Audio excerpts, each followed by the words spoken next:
Hello and welcome. Thanks, Charlie, and good afternoon, everyone.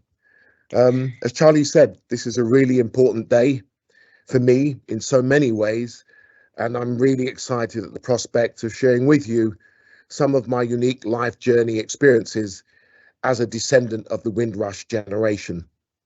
Um, I'm going to tell you a story because I believe stories inspires. It can give vision, mission, and potential to your gifts and talents. Because I always, when I work with young people, believe that you're all blessed with a talent and gifts that simply have to make their mark in the world. And my journey has truly been a remarkable one. But this Windrush 75 talk is so much about me sharing my own personal journey from the streets to the stadium, occasionally to the rostrum, but then back to the streets and communities that I've spent the last 30 plus years in public life, engaging, equipping, and empowering young people to be the best that they can be. So, everything in the past, in the present, to make the future starts with, as I said earlier, me being a descendant of the Windrush generation.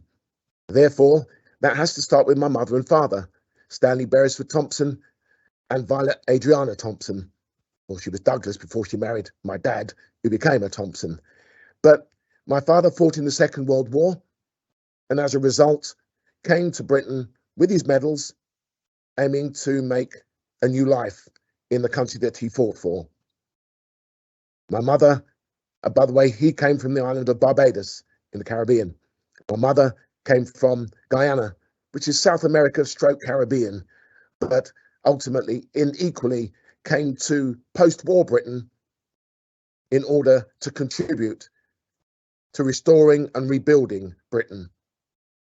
But prior to that, the 1948 Empire Windrush was the first migration of that invited generation of the Caribbean diaspora, and that's the diverse representation of those islands that made that journey on that boat. I'm told it would take up to 2 weeks with little sight on deck.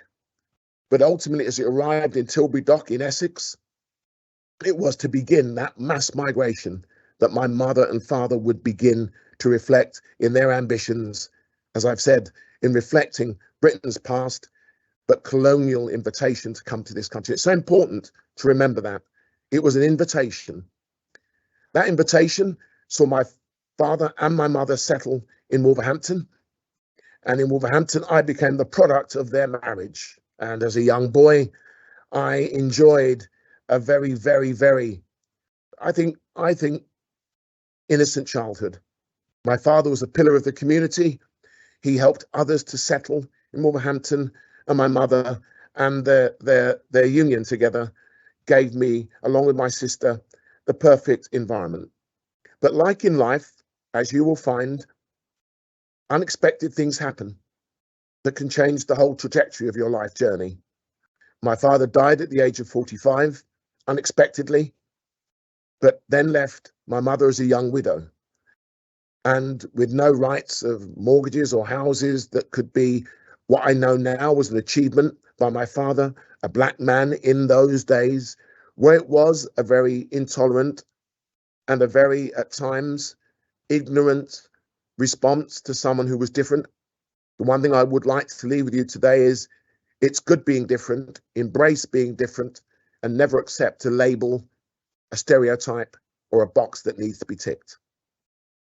But in those times, my father overcame that with his military background, and both my father and my mother had sport and the arts in their lives. My father honed that sporting ability within the army, and my mother had a sprinting ability that was renowned in her village in Guyana. But equally, she defended the weak and would even convince those at school who had an impending fight that she might take over from them.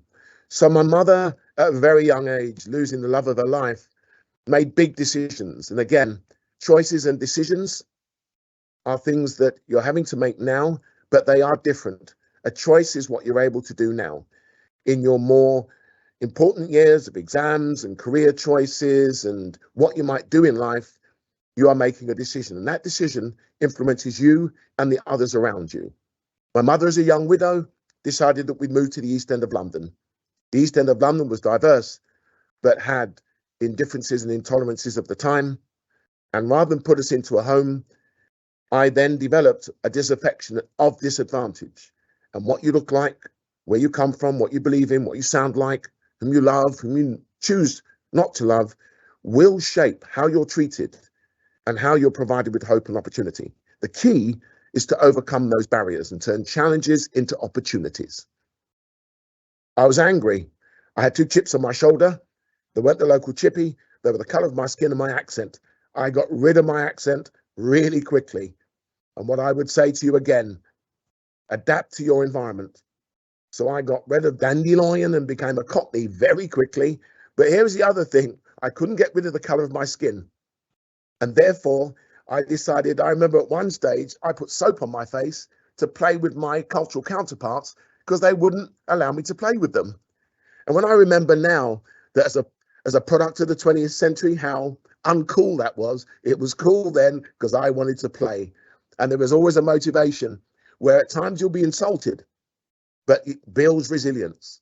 I built that resilience. I progressed in school, wasn't much interested. I was still angry about losing my father, being relocated to the East End of London. All of these emotions were flying around, but sport and the arts were my escape. It's where I was able to express myself. I spent far too many times in the corridor outside the headmaster's office. So I developed a pretty creative mindset. But I wrote my first book at the age of 11, and that was featured in the local library. And I had a bit of a flair for performing arts.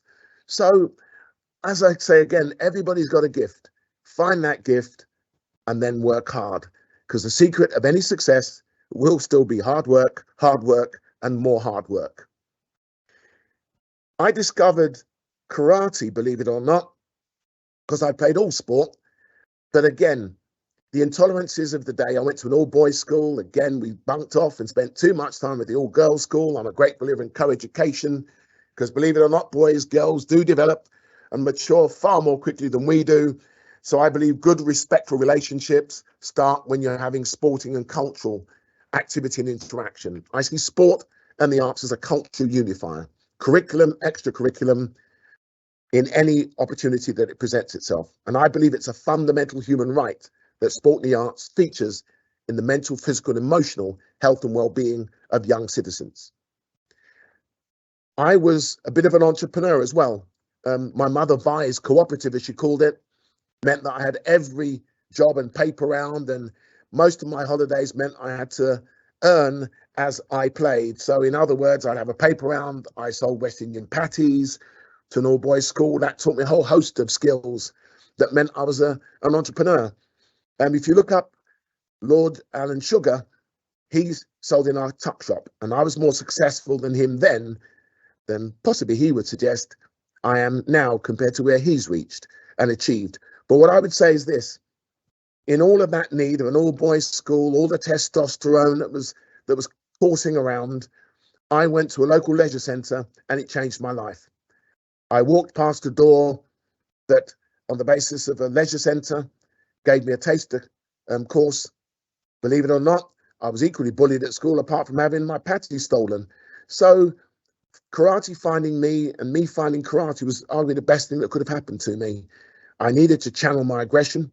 At 14, I was curious, I was angry, and I needed that discipline in addition to my mother. And I would equally advocate to any of you listening today, one of the greatest experiences of giving you self-discipline, respect, confidence, self-esteem for yourself and others would be a martial art, a combat sport. I'd have it taught in schools with teachers, pupils, and even those beyond the school gate involved and part of an intergenerational discipline and collective responsibility of respect, confidence, and trust. I found a curriculum very quickly that would inform me for life and that I could set my own goals. They were exams. They were at my pace. I was working in a diverse club and group of individuals. I was achieving things that I never thought possible. I was getting that mental, physical, and emotional health and well-being, and moved quite quickly through the ranks. I achieved my black belt in just under 18 months, which was unheard of. But I'd found my groove. I found what I knew was cool. I found what I felt I needed. something that I could test myself and then be tested along with others. I had a community, a new network of friends. I learned a new language in Japanese. I was immersed into their culture. But I think the real turning point for me, because I progressed to my exams again, and I don't prescribe this for anyone listening, did not feel I should be tested in 2 hours for the rest of my life. I've always felt that there's so much more to young potential, that their life is determined by what one exam can represent, or girls who normally pass all their exams. I knew that English language and English literature would be my strengths. Everything else was simply a language and a formula that I needed to learn. But I had karate, it gripped me. I'd achieved my black belt, and I was already beginning to work within my new network, family, and community. I discovered competition at the age of 16. And don't forget, I've come from a world now that has been shaped by the intolerance that saw the Mexico Olympics and John Carlos and Tommy Smith. And the great thing about mobile phones, you can quickly Google and find out what the hell I'm talking about. But they had upon achieving the pinnacle of their gold medal success in the 100 and 200 meters, raged against the injustices and racial intolerances of the time in the United States of America. Muhammad Ali was another inspiration of mine. Arthur Ashe, an extraordinary mind who believed that sport and education built character and substance. But I equally was being shaped by a whole diversity of champions and people who were reflecting their society. So as I discovered competition, it was almost the university of life. I was now traveling. I won my first karate titles in Manchester, and was to realize some years later it returned me to actually take on one of the biggest challenges of my life. But I traveled the world. I was the youngest talent of my generation, but equally I was challenging the officialdom on anything I didn't think was right. So had that reputation of showing great potential, but unsure if I'd actually fulfill my potential. And I think, again, knowing what your gifts and talents are, you're young enough now to be able to change your minds. In my day, it was one way or the other way, with very few grey areas. I think you have so much diversity of choice, and you are so young in ability of choice. Find your niche and develop in that niche with the ability that you need diverse skills and tools to compete in life. I progressed, and in 1982, I was selected for the World Championships. Again, I wasn't expected to be selected. In fact, I wasn't going to be selected. But life has a wonderful twist and turn. And those championships I was selected for, and again, unexpected in what I would achieve, fulfill my potential with what many still, not me, what others say was the greatest performance in karate history. I led a Great Britain team to gold, and I won the world heavyweight title. Now, as I said, I made reference to the greatest, Muhammad Ali, and what he did in the ring and beyond the ring is what inspired me to become something that I remember in Rumble in the Jungle, another great moment in the world of that time of the 20th century, which I was born in.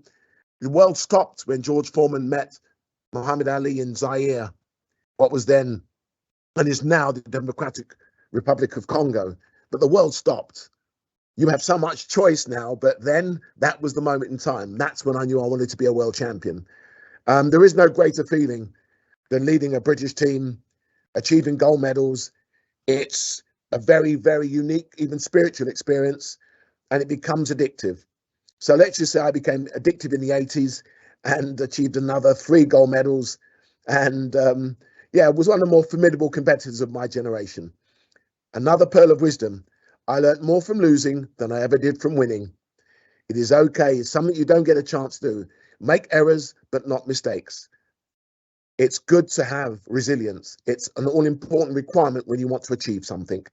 And throughout that time, what my mother's tough love had instilled in me, I was now testing throughout the world, winning medals, but reflecting a society, because sport is so much, and the arts and everything is about a reflection of society. And again, I was beginning to reflect the streets I came from. In the 80s, into the 90s, it was still about racial intolerance and injustice. It was still about making a mark and using my medals and putting something back. And again, another great belief is always putting back what's put into you. And that's in some small way, with a good deed, a good thought, or a good action, makes things what they need to be, which is somewhat better than you found them. It was in the 80s. I met the then Prime Minister, Margaret Thatcher, and I challenged her about her notion that sport was for the unclean. As a result, she challenged me, and I'm now 9 Prime Ministers on in public life.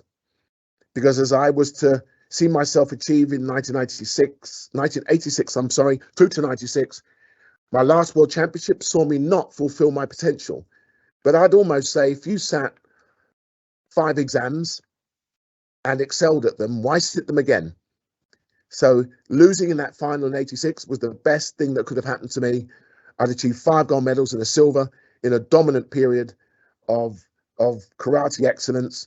And by the way, inspired generations up to 1992 as the most dominant karate nation in the world. In that time, as I've said, I reflected the communities I've come from. And as I've said, 9 Prime Ministers on, I have been in public life at every level of the sports administrative continuum, making my contribution of the fundamental right of sport in its equality, its diversity, and its inclusion as being as diversely experienced by every single school, college, and university of life. The wider community and society are a result of that work. And you can Google me and then you can find out what I've been up to. But for the moment in time, I would say that they were the best years of my life. As I've said, being able to go back to my community in 1985, I actually won a gold medal, a home gold medal at Crystal Palace, the World Games. There's no greater pressure than winning medals on home soil. My mum was watching as well, and my then girlfriend, now wife, and mother of my children, won gold, Geoff Thompson, on then the day before. Gentlemen, I said to you that our ladies have a far greater mature sense of the art of the possible. And what she did is win her gold medal on a Saturday, go to her friend's wedding, and leave me with a sleepless night. But let's just say again, achieving things distinctly different is a fantastic feeling. And it is still, I think, a record to see a couple win double gold in the same weekend in the shape of literally hours. But it's what we did with that. And it was, I think, in a life-changing moment of what I will equally remember at the age of 16, seeing the Soweto uprisings in South Africa, apartheid being the unacceptable racial intolerance of the time and had global attention. School boys and girls rebelled upon a curriculum they did not feel was right. And they took on what was then the 3rd most powerful army in the world. And the Soweto uprising saw Hector Peterson murdered and lives lost, many lives injured, but that brought me to a conscious place. And all I would say is, in everything in life, there will be a moment of truth where you're challenged to do the right things for the right reasons, for the right purpose.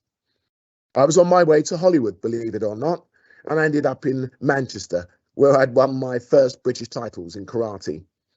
I was then well enough respected as a different face in the crowd of the institutions I would contribute to, and I was helping Manchester then achieve the success of bringing the Manchester 2000 Games of Olympic and Paralympics to Britain. In the areas I came from and had grown up in and overcoming my disaffection and disadvantage, a 14-year-old schoolboy named Benji Stanley lost his life on the streets of Moss Side. It still has a profound effect on me now, because I genuinely thought it would be the last life ever lost of a community I'd always seen as cohesive and so much reflective of the Windrush generation's values. The community brought up the child. It is an African adage that the village brings up the child, but as they migrated to this country, the whole community approach shaped and developed me, and I believe should be the same. We set up a youth charter. I went back to the streets. I used all of my achievements and influence. And all I would say to you is, 30 years on, it has become my life's work, that of Janice Argyle-Thompson's life work, as 2 world champions that were different. She's white, I'm black, but you'd be amazed at what that diversity overcome with love, similar values. She lost her father at a young age, but we felt it was wrong. 30 years on, our respective life works are there for everyone to see. From a tragedy, from the streets, a global movement has been formed. The Sport for Development movement is a result of that tragedy, and so much that I hope you will find out within that inquisitorial and curious mind that I know that you all have. But last year, as a result of COVID lockdown and George Floyd, another moment in time where the intolerances and injustices had me review and reflect about the how, the what, the who, the why, and the when, I became deputy chair of Birmingham 2022 Commonwealth Games, an unusual role for an unusual face like mine. But this time last year, the Windrush Monument was unveiled at Waterloo Station, where so many that migrated, like my father and mother, when they came to this country.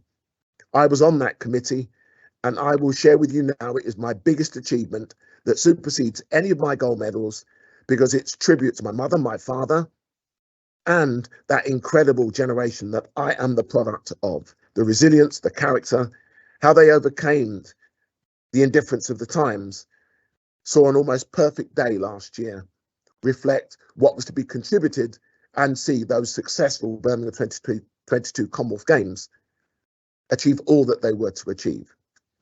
But what's legacy? Because I'm always challenged on a day as important as this as to what legacy represents.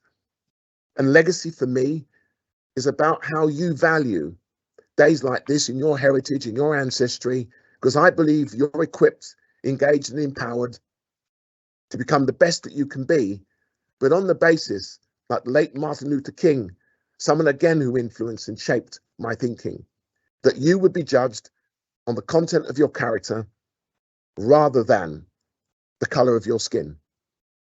So much that you have in your potential should see you better placed to handle the challenges and opportunities that I faced. But as we know, moments like these should allow us to review, reflect, and pay tribute, as well as look at the challenges that we face and the opportunities that they still present.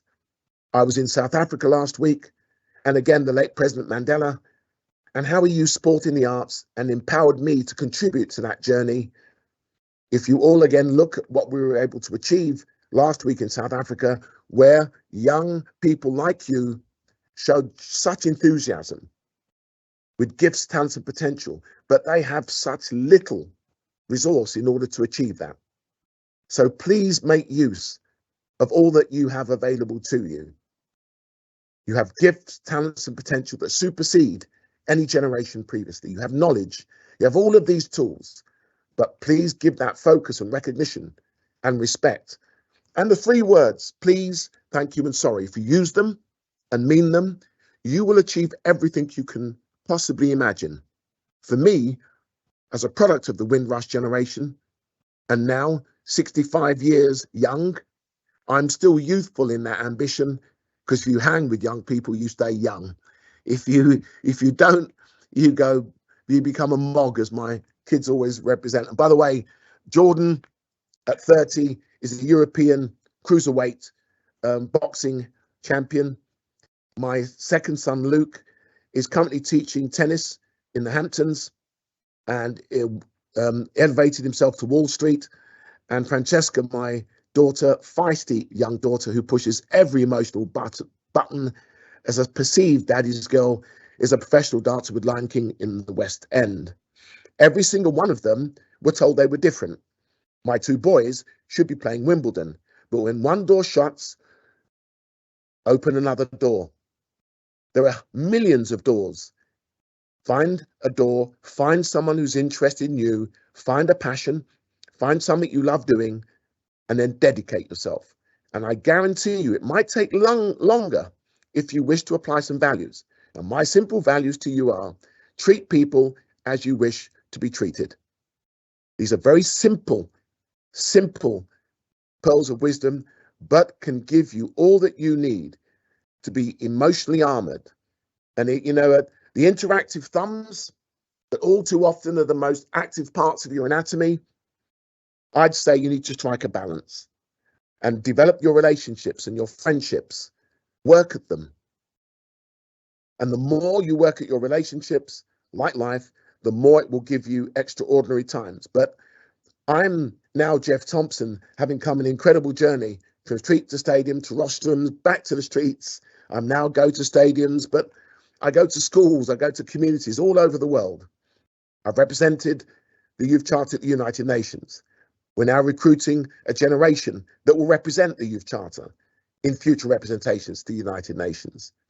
Not bad for a school. By the way, I share my school reports, but it always showed great potential, but.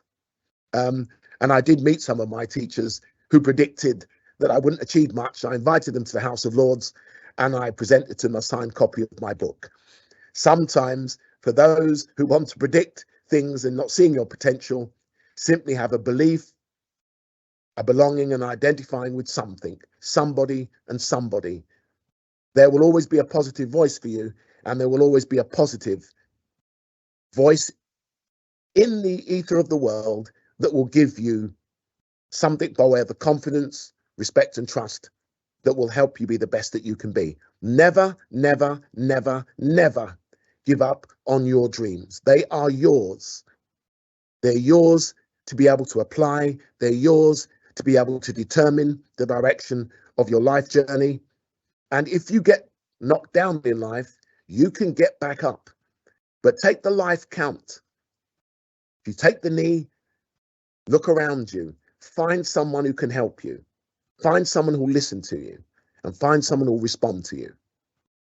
That's still what I apply now. And for anybody who really wants to understand, go to Waterloo Station. I'd suggest any school trip to Waterloo Station to see the Windrush Monument. It will evoke feelings. It will evoke a curiosity. It will evoke what I still, as I repeatedly will say on this day, represents the single biggest achievement, superseding all of my medals, not the children I helped bring into the world with my significant better half, but the curriculum of life, schoolyard, playground, beyond the school gate. I'm a very proud product of the Windrush generation. And Stanley and Violet, and an East End boy from Hackney that made good. Thank you so much for telling us that story and journey. Really lovely. I also love that you mentioned the statue as well at Waterloo. We actually have the sculptor of that coming on in a couple of weeks' time as well, Basil. He's going to come and talk to us about the statue and that process. So really great that you mentioned it as well. No, it's a brilliant, by the way, it's a monument.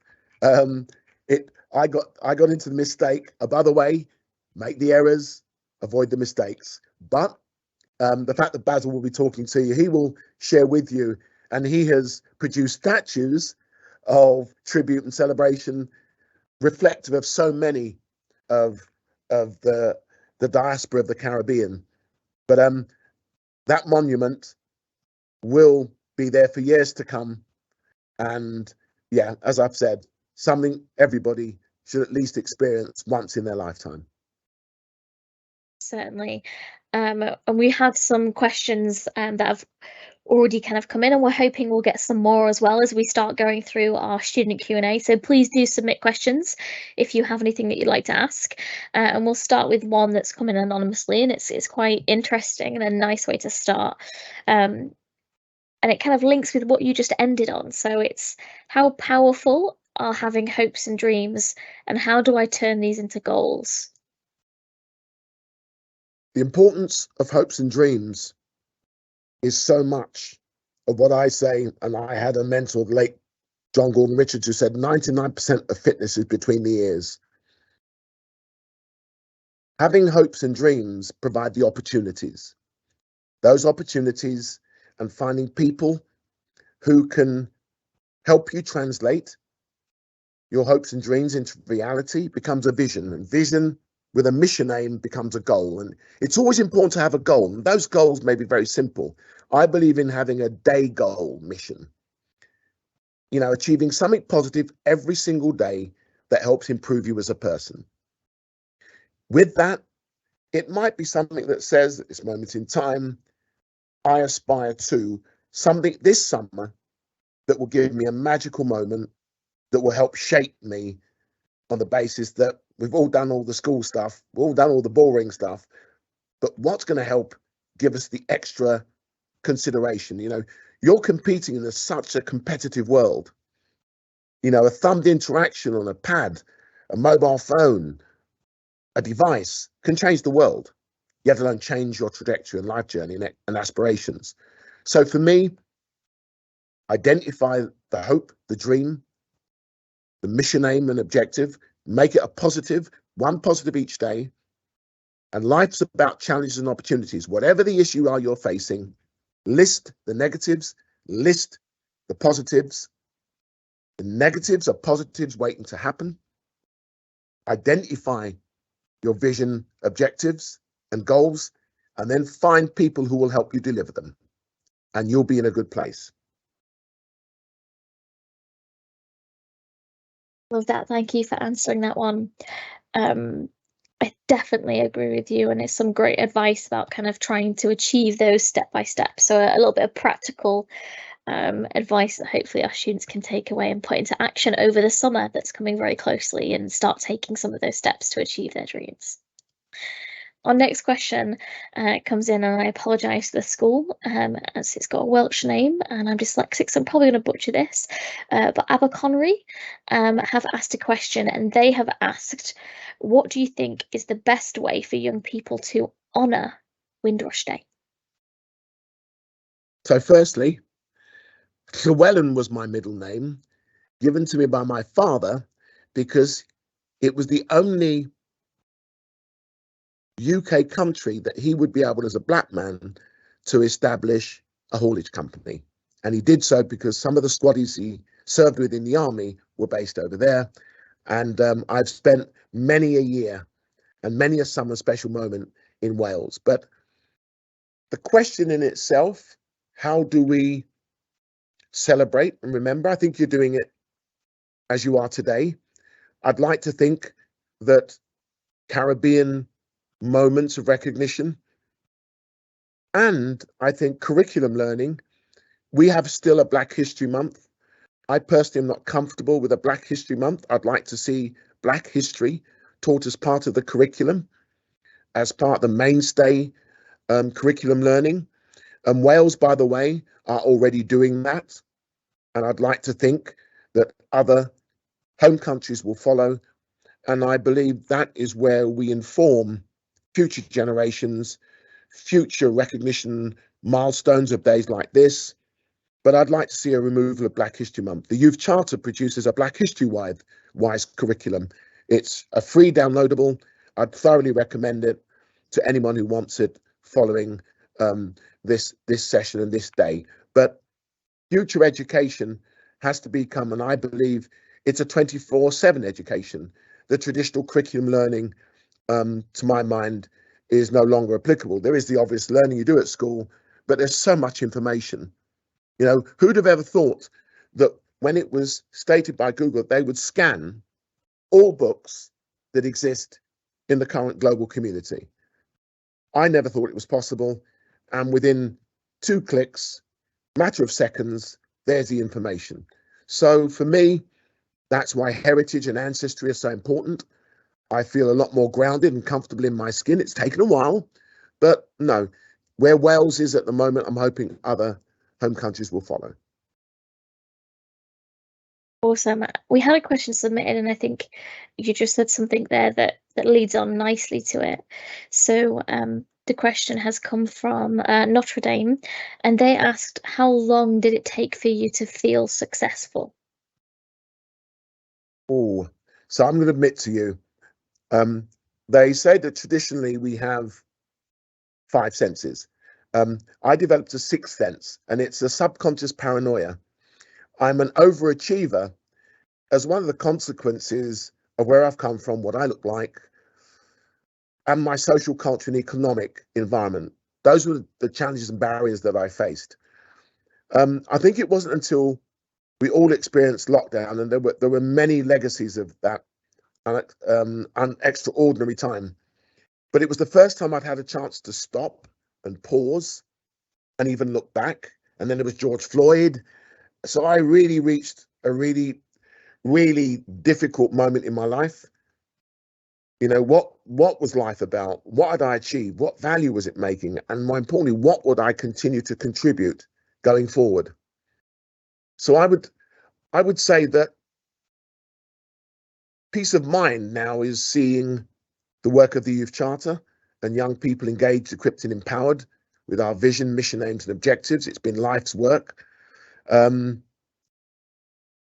Not being so apprehensive by looking back, because when you are driven, and I clearly am still driven, you tend not to want to look back. So I use days like this to look back. I use my recent 65th birthday to look back. You spend it with people that you respect, love and value, and they will tell you what you're like. But I think I'm still the most impatiently patient person I've ever met.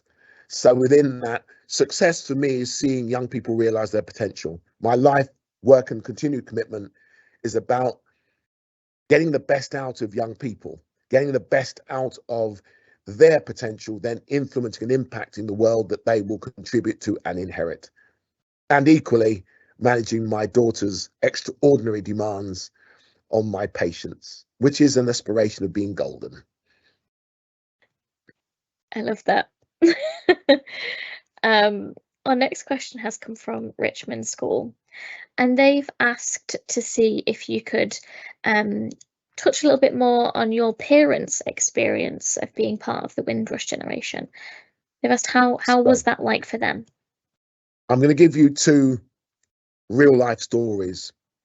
When my father paid his rent for his living quarters, every Friday, he would turn up to that front door, and unless he put the money through that letterbox, he would not be let in, and they would hold on to his belongings.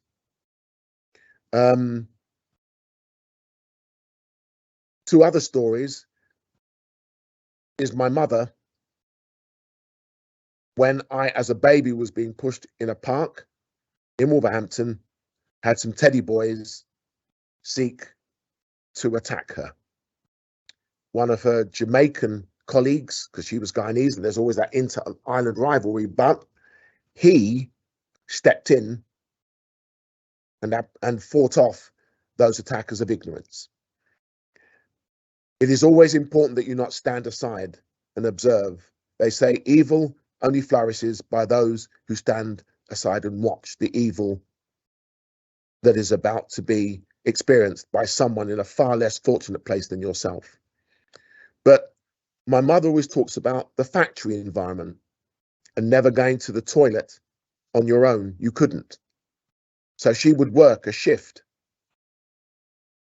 showing again great discipline, because a colleague could not take her or accompany her to the toilet because you were losing money by doing so.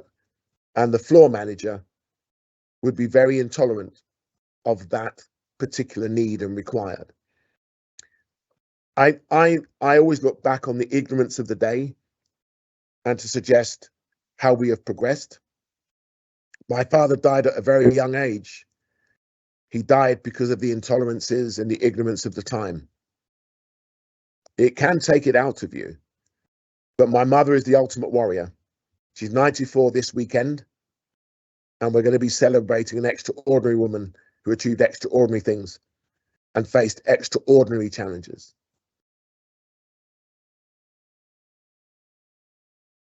I kind of think it seems so shocking when you tell these stories and anecdotes of things that happen to your parents. If you imagine someone did that now, the absolute uproar and the just so unbelievable what people had to go through to kind of make things better for us now. And I love the part of you have to step in. I think more of us can be too passive, I think, when we see things happen that are wrong, and it will take a lot of courage and bravery at times, but I think that is really important and key, is when you see something happen that is wrong, say something, and kind of taking action, and don't let it just pass you by. Please do not think that by liking a post, commenting on a post, that it makes the difference. You know, that we talk about activism, you know, with all the information and that digital age, if you act with those additional tools, you can change the world. Yeah, definitely. So much power there. So much power. So we have time just for a couple of more questions. So we're going to go to this question that's come in. And we've had so many actually that we're not going to get a chance to ask them all, but we've got so many good ones. So let's go for let's go for this one. So this question has come from Dunraven School, and they have asked, if you got to meet members of the Windrush generation at the same time with all of the knowledge that you have now, what would you say to them? What a brilliant question. Thank you for your resilience. Thank you for your sacrifice. Thank you for your determination. Thank you for giving hope and opportunity of such extraordinary legacy. And legacy is what you leave behind. Please continue to provide with your examples of selfless, individual and collective determination, societal shoulders that we can stand upon. I stand as a very proud product of the Windrush generation. So it would be thanking them for all that they endured and all that they overcame. Please, there are a few still alive, very few. My mother is one of them. Please continue to remind us of what it took. And that's the great thing about this age, and the great thing about the Windrush Monument as a digital space that schools can engage with. There's so much information out there now. And as a result of today, I hope we'll continue to see that be the case. And then finally, sorry that you had to endure so much. And in many instances, we all know about the Windrush compensation scheme, the Windrush scandal of those who contributed so much and then attempting to return back from the countries of their birth, their origin, or their ancestry or heritage were denied entry. There are always challenges. There are always things that we must make and put right. So I'd be saying sorry that it has become a stain on what was, you know, an unblemished, extraordinary journey, migration, experience, and contribution to this green and at times pleasant and at times not so pleasant land. I think that is a wonderful note to kind of finish on. So before we kind of wrap up today's session, as we have kind of run out of time, do you have any final thoughts, feelings, or messages that you would like to leave our young people with today? You have great talent, gifts, and potential. The world is yours to make your mark. Be bold in your ambitions and your dreams. Develop the people, personality, and relationships that will form and see you enjoy a lifelong journey that will see you enjoy the great moments, overcome the bad moments. And for me, there is always a story. There's nothing you will want to achieve that hasn't already been achieved before. Find that individual, find that story, and become inspired by it, become motivated by it. Retain that commitment of hard work. The late great Muhammad Ali's 6 core principles were confidence, conviction, dedication, giving, respect, and spirituality. Take those 6 core principles, apply them, aspire to them. And if they say you can't do it, who says so? If they say you won't do it, why not? And if they throw further doubt, simply turn away and find the positive. There will always be negatives in life. Pursue the positives, enjoy life, and be the best that you can be. So wonderful. Thank you so much, Geoff, for taking time out of your day on the anniversary of Windrush and coming to talk to us and our young people. It's been so great to hear stories of your children, stories of your life and your parents' lives. It's such a great and important thing that we've done here today, and it's such a great chance to hear the important stories around Windrush. So thank you. And very quickly, please go to the Youth Charter website. The YouthWise education curriculum is free as a downloadable, and I hope that you will make use of all of those tools, because as I've said, 30 years ago, a young tragedy on the streets of a 14-year-old schoolboy has now inspired a global movement. It is free to you, but it has paid a heavy price of so many lives lost on our streets. And I still advocate, campaign, lobby, and will fight for the streets I've come from. And thank you for taking the time to listen to my humble life journey to date.